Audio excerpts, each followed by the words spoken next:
An outbreak of tuberculosis in Kansas is entering its second year now, and the CDC confirms it is one of the largest in modern American history.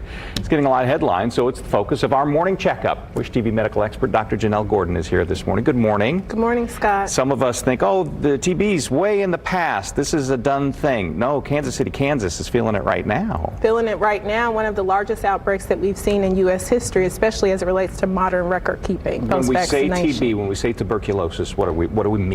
So TB, or tuberculosis, is an airborne infection, meaning that it's spread from person to person through the air when a person is either coughing, sneezing, but even talking and singing can pass this along. And there are different types of the infection. So there's what we call an active form of the infection and a latent form. So the active means that a person is at risk for having disease and it's contagious. A latent form you can consider more like a dormant state of TB. However, it can become active and that person can in turn be contagious. Would a person with a latent case know that they had it, or would they have already had it, it goes latent and comes back, or it could just be there and you don't even know until the symptoms activate? Exactly. So that last part, they may not even realize that they've been previously infected with it. Perspective on the numbers, and they're moving day to day, but where are we with the Kansas City outbreak? Day to day, so we know that the first cases associated with this outbreak in Kansas City occurred back in January of 2024. However, more cases continue to be added. And as of last Friday, we were told that there are 67 cases of active TB associated with this outbreak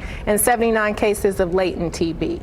How do they find the latent cases? Are they testing more often? Sure, so they are testing people, and they do, like we did with COVID, contact tracing. So if you come up sick, then we want to know who's in your household, who are you closely around, and then that person would be tested and go from there. Epidemiologists like to try to get back to the first case. Do they know yet where this started? So right now that information is unknown. However, we are told that the local health department and the CDC are actively looking into it. Okay, that brings then the question of, well, what should we think about it? Kansas City, Kansas is, 2.5 states away. Midwest. Is this a worry for us, and what should we be doing? So I don't want viewers to be alarmed. However, we do need to be aware of what's going on, and some people are anxious right now because we know that there has been some dampening in terms of public health messaging from some of our federal agencies. However, we're trying to get this information out to you, and as it comes to us, we will get it to you. If TB does become a reality here, an outbreak closer to us, is it treatable once it's detected? It is treatable, and if someone is concerned if they should be screened or not, please contact your primary health care team as well as your local health department. All right, that is your morning checkup with Dr. Janelle Gordon.